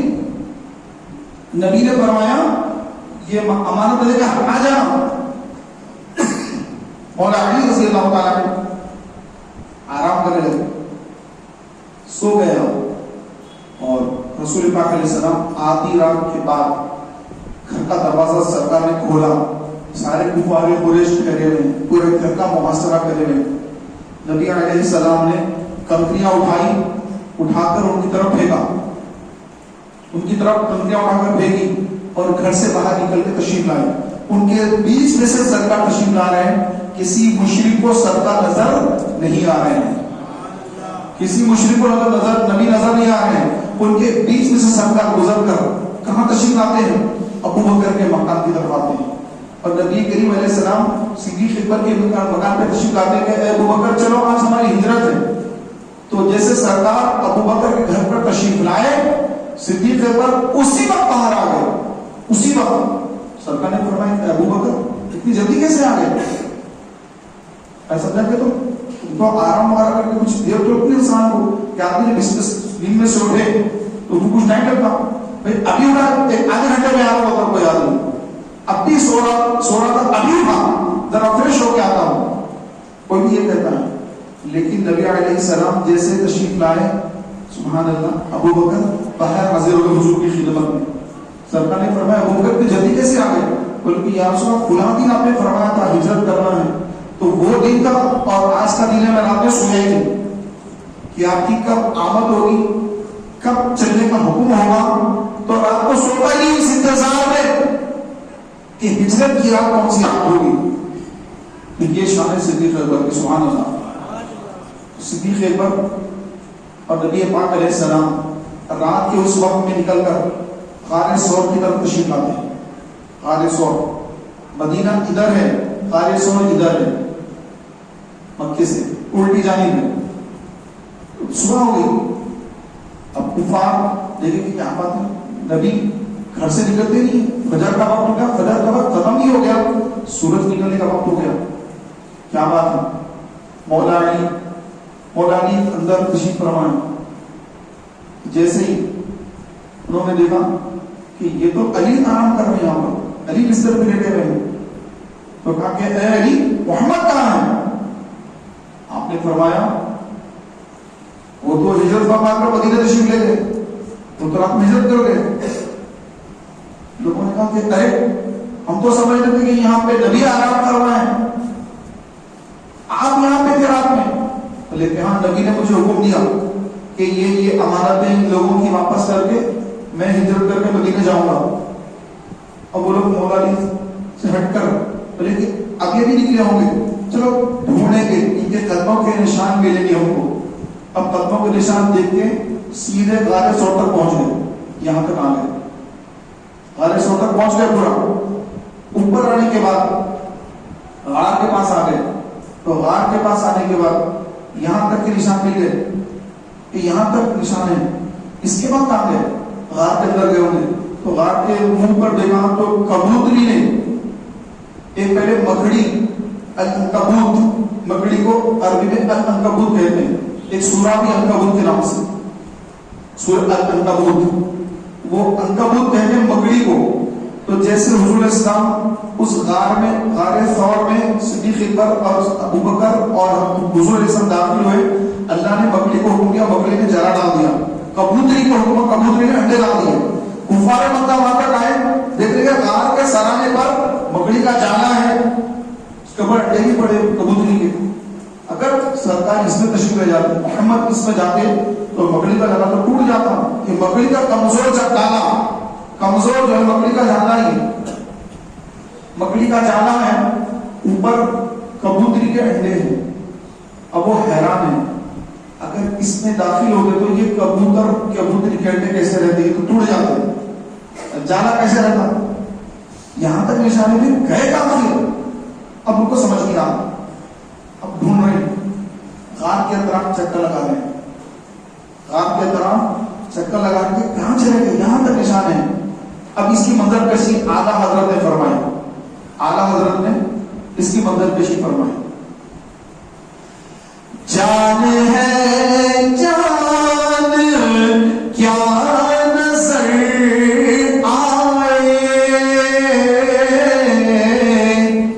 جان ہے جان جان کیا نظر آئے, جان ہے جان کیا نظر آئے, کیوں عدو گرد غار پھرتے ہیں, کیوں عدو گرد غار پھرتے ہیں. آنند کا شعر سمجھیے, آنند فرما رہے ہیں جان تو جان ہے, جان ہے جان کیا نظر آئے. جان نظر آتی کس کو؟ آپ نے بیٹھا, میں بیٹھا ہوں, روح نکل گئی, کسی کو نظر آتی ہوں تو جان جان ہے, کیا نظر آئے. اور حضور تو عالم کی جان ہے, وہ جو نہ تھے تو کچھ نہ تھا, وہ جو نہ ہو کچھ نہ ہو. ارے جان ہے وہ جہان کی, جان ہے تو جہان ہے. تو حضور عالم کی جان ہے, اور جان کبھی نظر نہیں آتی. عالم فرماتے ہیں جان ہے جان کیا نظر آئے, کیوں عدو, عدو یعنی دشمن, کیوں عدو گرد غار پھرتے ہیں, غار کے طرف پھرتے ہیں. جان کبھی نظر نہیں آتی. اب عدو دشمن کے غار کے طرف حضور کو ڈھونڈ رہے, پھر رہے ہیں, اطراف پھر رہے ہیں, لیکن جان تو جان نظر نہ آئے. جان ہے جان کیا نظر آئے, کیوں عدو گرد غار پھرتے ہیں. پیارے بھائیوں, پھر کے کفار قریش کے محمد پر ٹھہر گئے. غار کی دوسری طرف ایک سوراخ ہے ادھر بھی, اور کافروں کے پیر نظر آنے لگے ابو بکر کو. رسول بھی دیکھ رہے ہیں کہ کفار مکہ یہاں ٹھہر گئے, آ کر ان کے پیر دکھ رہے ہیں. صدیق اکبر کی یا رسول اللہ, یہ تو بالکل صحیح بات ہے, اگر یہ اپنے پیروں کی طرف نیچے دیکھیں گے تو ہم ان کو نظر آ جائیں گے, ہم کو دیکھ لیں گے یا رسول اللہ. ہم کو خوف ہوا, اپنا خوف نہیں, نبی کو کوئی تکلیف نہ پہنچے یہ خوف آپ کو لاحق ہوا. یا رسول اللہ, یہ تو بہت غریب بات ہے, یہ اگر اپنے پیروں کی طرف دیکھیں گے تو ہم ان کو نظر آنے کے یا رسول اللہ. تو سرکار سید عالم صلی اللہ علیہ وسلم نے فرمایا لا تحزن ان اللہ معنا, خوف نہ کر, غم نہ کر, لا تحزن, غم نہ کر, لا تحزن ان اللہ معنا, بے شک اللہ ہمارے ساتھ ہے. سبحان اللہ, اللہ ہمارے ساتھ ہے. یہ صدیق اکبر کی صدیقیت, صحابیت قرآن سے ثابت ہو رہی ہے, قرآن سے ثابت ہو رہی ہے کہ صدیق اکبر کہ حضور کے صحابی, تو ان کی صحابیت کا انکار کرنا کفر, قرآن کی آیتوں کو جھٹلانا ہے. تو جو رافضی شیعہ صدیق اکبر کو معاذ اللہ صحابی نہیں مانتے، تو جو حضور کے ساتھی، حضور کے یار غار، یار مزار کو صحابی نہ مانے، گویا وہ قرآن کی آیات کا انکار کر رہا ہے اور اس وجہ سے وہ کافر ہو گیا۔ تو محترم بھائیوں، نبی علیہ السلام نے کیا فرمایا؟ لا تحزن، مت گھبراؤ، مت غمزدہ ہو، ان اللہ، بے شک اللہ، معانا، ہمارے ساتھ ہے، ہمارے ساتھ اللہ ہے، غم مت کرو۔ محترم بھائیوں، کفار قریش پھر کے بیزار ہو گئے کہ کہاں تلاش کریں، نظر سمجھ نہیں آ رہا کہ کہاں چلے گئے، پھر وہ چلے گئے وہاں سے۔ نبی علیہ السلام 3 دن 3 رات وہاں پر قیام فرمایا غار ثور میں۔ جب آپ مکہ مکرمہ جائیں گے تو وہاں پر بہت بڑا پہاڑ غار ثور، اس پہاڑ کی آپ زیارت کیجئے کہ ہمارے آقا علیہ السلام 3 دن 3 رات ہجرت کے موقع پر اس غار ثور میں قیام فرمایا۔ پھر کھانے پینے کا کیسا؟ تو صدیق اکبر کی شہزادی، صدیق اکبر کی بڑی شہزادی تو حضور کی اہلیہ ام المومنین حضرت عائشہ صدیقہ ہیں، اور ایک دوسری شہزادی حضرت اسماء، حضرت عائشہ کی چھوٹی بہن حضرت اسماء۔ تو وہ کیا کرتے ہیں؟ کھانا تیار کرتے، وعدہ کھانا تیار کرتے، اور یہ ٹفن لے کر حضور کی بارگاہ میں جاتے۔ کیسا جاتے کہ ان کو شک تھا، کافروں کی نظریں ابو بکر کے گھر پر لگی ہوئی کہ اس میں سے کوئی نہ کوئی نکل کر کے پاس جائے گا، تو وہ پہلے کیا کرتے؟ غار ثور جس طرف ہے اس کی الٹی سمت میں چلے جاتے، لوگ ان کا پیچھا کرتے کرتے وہاں تک جاتے، سمجھتے کہ میں اور جا رہی ہوں، ادھر تو کوئی نہیں آتا۔ جب آپ کو یقین ہو جاتا کہ میرے پیچھے کوئی نہیں آ رہا ہے، کوئی پیچھا نہیں کر رہا ہے، تو وہاں سے ٹن لے کر آپ پھر غار ثور میں تشریف لاتے، یعنی 2-3 کلومیٹر کا راستہ آپ 10 کلومیٹر پھیرا لگا کر غار ثور کو پہنچے۔ اور آج اگر کوئی نوجوان بھی غار ثور پر چڑھنا چاہے، 4 گھنٹے لگتے، 4 گھنٹے چڑھنے میں، اترنے میں، چڑھنے میں 2.5 گھنٹہ، اترنے میں 1.5 گھنٹہ، سانس پھولنا شروع ہو جاتی، بیچ میں بیٹھنا پڑتا، کچھ پانی وانی پینا پڑتا، وہاں بنے گی ہوٹلیں وغیرہ میں، تو لوگ رک کر پانی وانی پی کر 10-20 منٹ بیٹھ کر اپنے پیروں کو دبا کر پھر آگے بڑھتے ہیں، ہر 1 گھنٹے 2 گھنٹے میں رک کر 2-3 اسٹاپ کر کے اوپر چڑھتے ہیں۔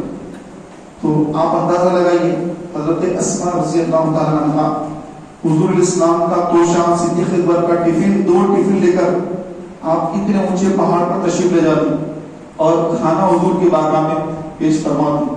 3 دن نبی کریم علیہ السلام غار ثور میں رہے، صدیق اکبر آپ کے ساتھ ہیں، یار غار ہے، آپ غار کے ساتھی ہیں۔ پھر اللہ نے آپ کو یار مزار بھی بنا دیا، نبی نے آپ کو یار مزار بھی بنا دیا، سبحان اللہ۔ تو یہ صدیق اکبر رضی اللہ عنہ کی عظیم الشان نیکیوں میں سے ایک نیکی ہے کہ نبی علیہ السلام کے ساتھ غار ثور میں بھی رہے۔ وہ سانپ کا مشہور واقعہ بھی ہے، سانپ ڈسنے کے لیے آنا چاہ رہا تھا، آپ سمجھے کہ شاید کہ ڈس لے، آپ نے اس کو روکا، اور اس کی خواہش یہ تھی کہ میں حضور کا آخری نبی کا دیدار کر لوں، لیکن ہے موذی جانور، آپ نے اس کو روکا، آپ نے روکنے کی وجہ سے سانپ نے آپ کو ڈسا، ڈنک مارا، شدت سے آپ درد کی وجہ سے آپ میں آنسو آئے۔ نبی علیہ السلام آپ کے گود میں آرام فرما تھا۔ اسلام لانے سے پہلے آپ نے جو خواب دیکھا تھا کہ چاند آپ کی طرف آ رہا ہے اور آپ کے قریب آ گیا اور آپ کی گود میں آ گیا، اور آپ نے اس کو لے کر اپنے گود پہ رکھ لیا، بحیرہ راہب نے جو آپ کے خواب کی تعبیر بیان فرمائی تھی، وہ تعبیر سچ ہو رہی تھی غار ثور کے اندر۔ نبی علیہ السلام اپنا سر مبارک صدیق اکبر کی گود میں رکھ کر آرام فرما ہے۔ نبی جب آرام کرتے ہیں تو صرف نبی کی آنکھیں بند ہوتی ہیں، دل نہیں سوتا، تو نبی کا وضو بھی نہیں ٹوٹتا۔ ہم جب سوتے ہیں ہمارا وضو ٹوٹ جاتا ہے، نبی جب آرام فرماتے ہیں نبی کا وضو نہیں ٹوٹتا۔ نبی آرام فرما ہے، سانپ نے ڈنک مارا، کیونکہ بہت سارے اس کے اندر سوراخ تھے. صدیق اکبر نے اپنے پاس کے کپڑے پھاڑ کر سارے سوراخوں کو بند کر دیا. ایک سوراخ تھا، اب کپڑے ختم ہو گئے تو آپ نے پیر رکھ دیا تھا کہ یہاں سے سانپ نہ آئے، پیر لگا دیا تھا. نبی علیہ السلام سے عرض کی یا رسول اللہ اندر تشریف لائیے. سرکار علیہ السلام اندر تشریف لائے اور صدیق اکبر کی ماٹی مبارک پر اپنا سر مبارک رکھ کر آرام فرمانے لگے. سانپ اس سوراخ سے نکلنے کی کوشش کر رہا ہے. صدیق اکبر کو یقین ہو گیا کہ یقیناً سانپ آ رہا ہے، کہ مجھے ڈسے گا ڈسے، کیونکہ آپ کا پیر تو وہی ہے. ڈنک مار لے ایک سیکنڈ میں، سانپ ڈنک مار لے ایک ہی سیکنڈ میں، آپ کچھ شہر چڑھ جائے گا. اور سانپ نے کاٹ لیا، آدمی ختم. لیکن آپ نبی پر اپنی جان کو قربان کر رہے ہیں، نبی پر اپنی جان کو قربان کر رہے ہیں کہ سانپ آئے ڈسنا چاہتا ہے، مجھے ڈسے، نبی تک جانے نہیں دوں گا. تو آپ نے پیر لگا دیا، سانپ نے ڈس لیا. تو آپ کی آنکھوں میں درد کی وجہ سے، کیونکہ عرب کا سانپ، ریگستان کا سانپ بڑا زہریلا سانپ، اس کا زہر جب آپ کے جسم مبارک میں سرایت کر گیا تو زہر کی شدت کی وجہ سے آپ کی آنکھوں میں آنسو آ گئے. آنسو نبی کے چہرے پہ ٹپکے. نبی نے آنکھیں کھولی، فرمایا ابو بکر کیا ہوا؟ عرض کی آقا سانپ نے مجھے ڈس لیا. اور بڑے کمال ادب کے ساتھ آپ نے ہنگامی حالات میں بھی آپ نے بڑی محبت، بڑے ادب تعصیب کے ساتھ سانپ ڈس لیا تو لوگ گھبرا کر دو سے بولنا شروع. لیکن نبی کی بارگاہ میں اونچی آواز بات نہیں کر سکتے، تو مکمل ادب احترام کے ساتھ بڑی کم آواز میں عرض کرنے لگے کہ یا رسول اللہ مجھے سانپ نے ڈس لیا. آقا علیہ السلام نے فرمایا اچھا. آقا نے اپنا لعاب دہن، جہاں سانپ کاٹا تھا اس مقام پر آقا علیہ السلام نے اپنا لعاب دہن لگا دیا، اسی وقت شفا ہو گئی. حضور کے لعاب دہن میں وہ شفا ہے کہ عرب کا زہریلا سانپ جو جسم میں سرایت کر گیا زہر پورا، نبی کے لعاب دہن سے اسی وقت آپ کا درد کافور ہو گیا. اور آپ کا خواب جو آپ نے دیکھا تھا کہ چاند میرے گود میں ہے، بحیرہ راہب نے جو خواب کی تعبیر بیان کی وہ خواب بھی مکمل ہو گیا. سبحان اللہ. محترم بھائیوں، حضرت سیدنا ابو بکر صدیق رضی اللہ تعالی عنہ جب حضور اسلام وصال فرمائے 2 سال 6 ماہ تک آپ پہلے خلیفہ بنے رہے. اس کے بعد یہ وہی زہر، اسی زہر کا اثر پلٹ کر آیا اور آپ کی طبیعت خراب ہوئی، بخار آیا اور پھر آپ نے وصال فرمایا. وہ زہر کی وجہ سے، وہ زہر دوبارہ اٹھ کر کے آیا. کچھ لوگوں نے اس طرح کتابوں میں لکھا کہ وہ زہر اٹھ کر کے آیا. واللہ اعلم ورسولہ اعلم. تو 22 جمادی ثانی کو آپ نے دنیا سے پردہ کروایا اور وصیت فرمائی جب میرا انتقال ہو جائے حضور کی بارگاہ میں جنازہ رکھ کر عرض کرنا کہ یا رسول اللہ ابو بکر کا جنازہ آپ کی اجازت ہے تو آپ کی قبر مبارک کے بازو میں تدفین کریں گے. اور پھر صحابہ سے فرمایا دروازہ خود بخود کھولے تو میری لاش حضور کے پاس دفنانا، دروازہ نہ کھولے سمجھنا نبی نے اجازت نہیں دی. مسلمانوں کے عام قبرستان جنت البقیع میں مجھے دفنانا، یہ وصیت فرمائی. انتقال ہو گیا، نماز جنازہ ہو گئی. جنازہ لا کر حضور کے روضے کے سامنے رکھا گیا. سنہری جالیاں جہاز ہے، سنہری جالیاں جو آج اس زمانے میں تو نہیں تھی، روضہ مبارک سامنے دکھتا تھا. حضور کے روضے کے پاس حجرہ ہے، حضرت عائشہ کا حجرہ، ان کا حضرت عائشہ کا مکان تھا، اسی میں آپ کی تدفین ہوئی. تو وہ حجرے کے پاس دروازہ بند ہے. صحابہ نے لا کے صدیق اکبر کا جنازہ رکھا اور عرض کی کہ یا رسول اللہ حضور کا وصال ہو بھی کتنے دن ہو رہے ہیں؟ 2 سال 6 مہینے. بولیے 2 سال 6 مہینے. یہ 2 سال تقریباً 6 ماہ صدیق اکبر کی خلافت کے دن ہیں. کتنے دن آپ خلیفہ رہے؟ تو 2 سال 6 ماہ کے بعد حضور کے روضے کے پاس جنازے کو رکھ کر صحابہ عرض کریں کہ یا رسول اللہ یہ ابو بکر کا جنازہ، اگر آپ اجازت دیں تو آپ کی قبر مبارک کے بازو ابو بکر کی تدفین کرتے ہیں. اب یہ کہہ کر صحابہ انتظار میں کہ اب ابو بکر نے وصیت فرمائی کہ دروازہ اگر خود بخود کھلے تو سمجھنا اجازت ہے، دروازہ نہیں کھلے بند رہے سمجھنا حضور نے لہٰذا قبرستان میں دفنا ہے بقیع شریف. صحابہ نے لا کے عرض کیا یا رسول اللہ ابو بکر کا جنازہ ہے. تو سرکار سید عالم صلی اللہ علیہ وسلم کے روضہ انور کا دو دروازے، دو پٹ، دروازے کے دو پٹ ہوتے، دونوں کے دونوں پٹ کھل گئے. سبحان اللہ. اور فرمایا کہ محبوب کو محبوب سے ملا دو، روضہ سے واضح کہ محبوب کو محبوب سے ملا دو. سبحان اللہ. صحابہ کرام علیہ رضوان میں خوشی کی لہر دوڑ گئی کہ سرکار نے اجازت کی عنایت فرما دی. اور جیسے ابو بکر نے فرمایا تھا اگر خود بخود دروازے کھل جائیں تو سمجھنا انہوں نے اجازت دی، دروازے نہ کھلے تو سمجھنا اجازت نہیں ملی. اس صدیق اکبر کو معلوم کہ حضور کیسی اجازت دیتے ہیں. سرکار صدیق اکبر کو معلوم ہے کہ اجازت اس طرح سے ملتی ہے. یار غار تھے، حضور کی کیفیت سے بہت زیادہ قریب سے واقف تھے کہ حضور کی عنایت کیسی ہوتی، کرم نوازی کیسی ہوتی ہے. آپ کی تدفین ہو گئی، تدفین سے پہلے آپ نے وصیت کر دی میرے بعد خلیفہ عمر بن خطاب ہوں گے، عمر بن خطاب خلیفہ ہوں گے. کچھ لوگ آ گئے، کچھ لوگ آ گئے لیکن اے میری مومنین، عمر فاروق بہت جلال والے، عمر ان کو خلیفہ بنا رہے ہیں، اتنے جلال والے ہیں. آپ تو بڑے نرم تھے، آپ تو بڑے جمال والے تھے. عمر تو جلالی ہے، بہت جلال والے ہیں، ان کو خلیفہ مت بنائیے. آپ نے فرمایا کہ مجھے معلوم ہے عمر کیسے، مجھے معلوم ہے عمر کیسے، مجھے مشورہ مت دو. لوگوں نے کہا کہ اے ابو بکر اللہ سے ڈرو اور عمر کو خلیفہ مت بناؤ. معاذ اللہ، لوگ ہیں ہر طرح کی باتیں بولتے رہتی ہیں. تو آپ نے فرمایا کہ مجھے اللہ سے تم ڈراتے ہو، اللہ کا خوف تم مجھے دلاتے ہو، نکل جاؤ یہاں سے، چلے جاؤ، چلے جاؤ یہاں سے. پھر آپ نے لکھ دیا کہ میرے بعد عمر بن خطاب یہ خلیفہ ہوں گے. آپ کو معلوم تھا کہ عمر کیسے ہے، عمر کی کیفیت کیسی. عمر کو چلان آتا ہے اسلام کے لیے، ساتھ کے لیے نہیں آتا.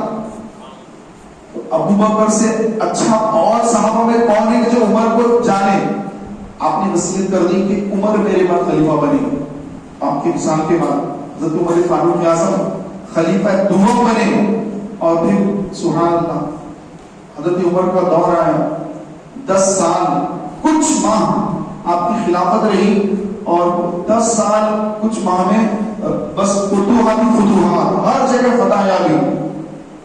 بیت المقدس جو آج فلسطین، بیت المقدس جو ہے وہ حضرت عمر اس کے پہلے فاتح، پہلے فتح کرنے والے. دوسرے فاتح صلاح الدین ایوبی رحمۃ اللہ تعالی علیہ. تو بس اسلام جو ہے فتوحات کی طرف چلنے لگا. حضرت عمر کے دور میں ہی ایران فتح ہوا، شام فتح ہوا، بے شمار ممالک فتح ہوئے. اور سبحان اللہ جس کو صدیق اکبر نے چنا ہو تو وہ فاروق اعظم کی کیا کیفیت ہوگی. سبحان اللہ. انہوں نے بھی دیکھا کہ ابو بکر نے جیسے وصیت کی تھی میں نے بھی وہی وصیت کرنی ہے. چنانچہ آپ کو ابو لولو فیروز نامی ایک مجوسی غلام نے فاروق اعظم کو نماز کی حالت میں حملہ کر کے آپ کو شدید زخمی کر دیا. یہ مجوسی غلام تھا، مجوسیاں نے آپ کو جو تو آپ پر حملہ کر دیا تو آپ 3 دن زخمی رہے. زخمی حالت میں بھی نماز نہیں چھوڑے. جب وصال سے پہلے آپ نے وصیت فرمائی کہ جیسے میرا انتقال ہو، جیسے میں شہید ہو جاؤں تو میرے پیشرو خلیفہ ابو بکر صدیق رضی اللہ عنہ جس طرح وصیت کی میں بھی وہی وصیت کرتا ہوں کہ میرے جنازے کو بھی حضور کی بارگاہ میں لانا اور عرض کرنا یا رسول اللہ کہ عمر کا جنازہ ہے، اگر آپ اجازت دیں ان کی تدفین آپ کے حجرے میں ابو بکر کے بازو کرتے ہیں. اور دیکھنا انتظار کر رہا ہوں، نبی نے اجازت دی ہے اگر دروازہ کھلے گا، نبی نے اجازت دی دروازہ نہیں کھلے گا، مجھے قبرستان میں رکھنا ہوں. یقین ہے لاکھیں صحابہ رکھے اور عرض کرنے لگے یا رسول اللہ یہ عمر کا جنازہ ہے. نبی دنیا سے پردہ فرما کر کتنے سال ہو گئے؟ 10 سال تو عمر کی خلافت رہی، 10.5 سال، 10 سال 6 ماہ. ابو بکر کی 2 سال کچھ ماہ، کتنے ہو گئے؟ تقریباً 12.5 13 سال ہو گئے. نبی دنیا سے پردہ فرما کر تقریباً 13 سال گزر چکے، 13 سال تقریباً، اور عمر وصیت کر رہے ہیں میرے جنازے کو نبی کی بارگاہ میں رکھ کر عرض کرنا یا رسول اللہ، 13 سال کے بعد نبی آواز سنیں گے؟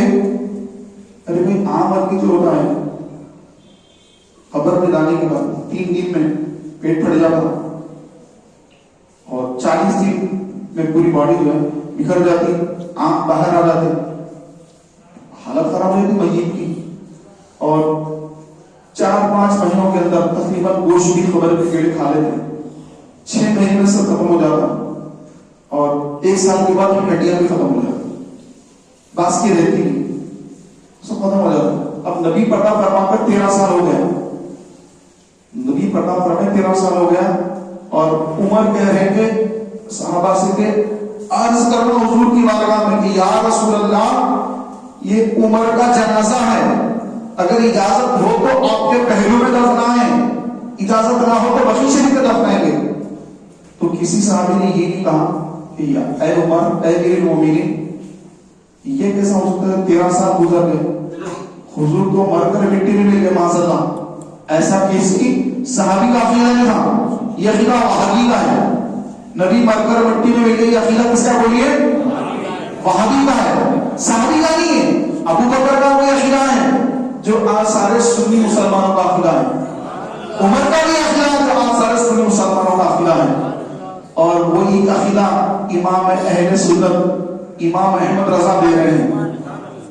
تو زندہ ہے واللہ، تو زندہ ہے واللہ، تو زندہ ہے واللہ، تو زندہ ہے واللہ، میرے چشم عالم سے چھپ جانے والے، میرے چشم عالم سے چھپ جانے والے۔ لوگ کہتے ہیں بریلیوں کا نیا عقیدہ ہے، معذرت، ارے بریلیوں کا عقیدہ، یہ بریلیوں کا عقیدہ کہ نبی زندہ ہے، نہیں نہیں، یہ تو ابو بکر کا عقیدہ ہے، یہ تو عمر کا عقیدہ ہے، یہ تو علی کا عقیدہ ہے، یہ سارے صحابہ کا عقیدہ ہے کہ نبی خبر میں زندہ ہے۔ ہم یہی کہہ رہے ہیں، ہمیں امام نے یہ سمجھایا ہے، کیا کہا امام نے؟ تو زندہ ہے واللہ، تو زندہ ہے واللہ، میرے چشم عالم سے چھپ جانے والے۔